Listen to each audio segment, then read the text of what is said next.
Welcome to YFCSC Jaipur. आज हम बात करेंगे रीजनिंग के टॉपिक कथन और कार्यवाही की।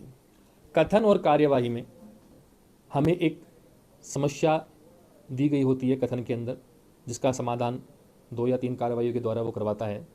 तो सबसे पहले तो आपको एक बात कहना चाहूँगा कि इस टॉपिक को करने से पहले आपकी सोच सकारात्मक होनी चाहिए, आप बिल्कुल भी नेगेटिव नहीं होंगे। दूसरा, आपका दिमाग एकदम शांत होना चाहिए, क्योंकि ये जो टॉपिक होता है इसमें जो कार्यवाही दी गई होती है, जो समाधान दिया गया होता है, उस कार्यवाही से हमारे कथन की समस्या का हल होना चाहिए, ना कि अन्य कोई समस्या उसके द्वारा उत्पन्न हो जाए। जो हम हल कर रहे हैं उसके द्वारा कोई अन्य समस्या का उत्पन्न होना गलत होगा। इसलिए पॉजिटिव रहें और काम रहें। देखिए, दूसरी बात, एकाधिकार जैसे शब्द या बहुत ज़्यादा सख्ती वाले नियम हम इसमें नहीं अपनाएंगे, थोड़ा lenient रहेंगे। तो हम पहला क्वेश्चन देखते हैं। जो पहला कथन है वो कह रहा है, भारत को अपने पड़ोसी देशों के द्वारा आतंकवादी गतिविधियों की धमकी का लगातार सामना करना पड़ रहा है। तो ये समस्या है हमारे पास में, इसका समाधान अब क्या होना चाहिए। तो पहली कार्रवाई दी गई है, इस प्रकार की धमकी को रोकने के लिए भारत को युद्ध करना चाहिए। अब मुझे बताओ, आप युद्ध करना समाधान होगा इस बात का? हमें किसी ने धमकी दी और हम जाके उससे युद्ध करने लग गए, तो इसका रिजल्ट पॉजिटिव आएगा नेगेटिव आएगा?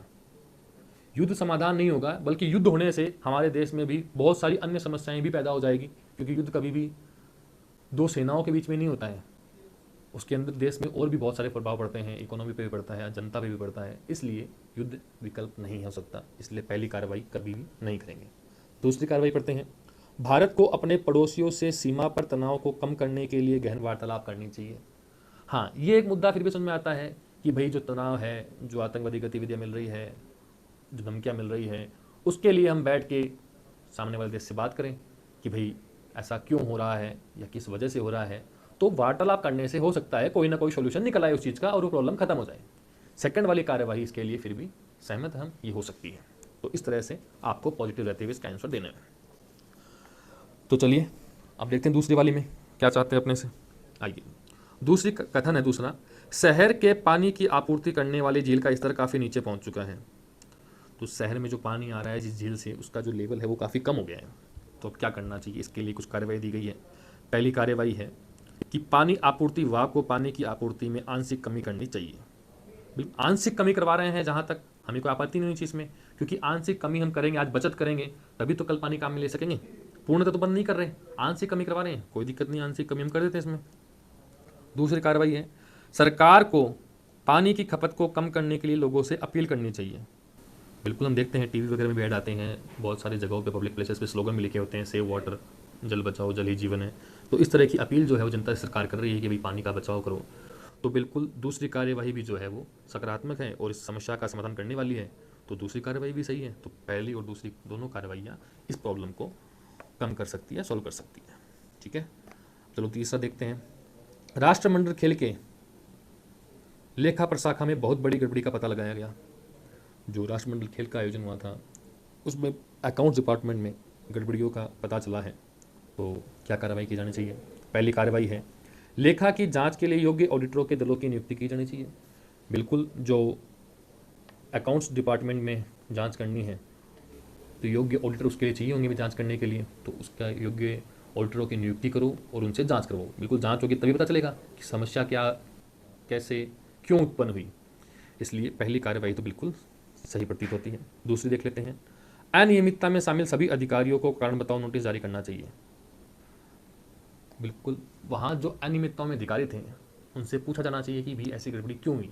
तो ये सेकंड कार्यवाही भी जो है वो इसके अनुरूप ही है, ये भी इसके साथ जा सकती है कि भाई बताओ ऐसी गड़बड़ियाँ क्यों हुई। तो कुल मिलाकर बात यही है कि कथन और कार्यवाही जो प्रश्न आएंगे हमें इससे संबंधित, इनमें आपकी साइकोलॉजी देखी जाती है कि आप कितने सकारात्मक हैं, आप किन परिस्थितियों में कैसा निर्णय ले सकते हैं।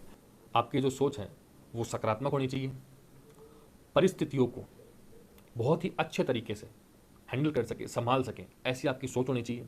हड़बड़ाहट नहीं होनी चाहिए, डरना नहीं है, घबराना नहीं है, एक सही और शालीनता से डिसीजन आप ले सकें, इस तरह की आपकी सोच होनी चाहिए। एक छोटा सा प्रश्न और देख लेते हैं इसमें, लास्ट क्वेश्चन है इसके लिए, प्रैक्टिस के लिए। एक कथन है, मालिक और कर्मचारियों के सक्रिय सहयोग के बिना मील यानी कि जो फैक्ट्री है अधिक समय तक लाभ देने वाली नहीं बनी रह सकती। ये एक कथन में कहा गया है कि मालिक और उसके जो कर्मचारी हैं उनके सहयोग के बिना कोई भी मिल अधिक समय तक प्रॉफिटेबल नहीं हो सकती। बिल्कुल कथन तो सही है। अब इसकी कार्यवाही क्या होनी चाहिए? देखो, पहली कार्यवाही है मिल बंद कर देनी चाहिए। अब बताओ लो, ये तो वही बात हो गई, ना रहेगा बांस ना बजेगी बांसुरी। तो ऐसा थोड़ी कर सकते अपन, कभी नहीं कर सकते अपन कि भाई मिल बंद कर देंगे तो कितनी बेरोजगारी बढ़ेगी, प्रोडक्शन रुक जाएगा। तो ये तो समस्या का समाधान छोड़ो, उस समस्या को 200 गुना इन्होंने तो बढ़ा दिया। तो ये कार्रवाई तो कभी हो ही नहीं सकती। दूसरी देखते हैं, कर्मचारियों से कहना चाहिए कि वे मालिकों के साथ सहयोग करें। बिल्कुल सही बात है, कर्मचारियों से हम कहेंगे कि मालिकों को सहयोग करो तो वो करेंगे भी, क्योंकि अगर मील का समन्वय बना रहेगा, यही कहा गया है कथन में कि भाई आपस में दोनों का समन्वय बना रहे। तो सेकेंड कार्रवाई जो है वो बिल्कुल सत्य है। तीसरी भी देख लेते हैं, मालिकों से कहना चाहिए कि वे कर्मचारियों के साथ सहयोग करें। बिल्कुल सही बात है, जब कर्मचारी भी आपको सहयोग कर रहे हैं फिर मालिक भी आपको सहयोग करेंगे, तो आपस में उनका जो समन्वय है वो बना रहेगा, उनका भाईचारा बना रहेगा, उनके काम में समन्वय रहेगा, आपस में काम की जो प्रणाली है वो सुचारू रूप से हो सकेगी। इसलिए कार्यवाही 2 और 3 यही है जो मील को लंबे समय तक लाभ देने वाली बना सकती है, इसलिए ये वाली कार्रवाई सही रहेगी। तो आगे कुछ क्वेश्चन हम नेक्स्ट वीडियो में और देखेंगे। तब तक आप कुछ प्रैक्टिस कीजिए इसकी, अपनी सोच को पॉजिटिव रखिए।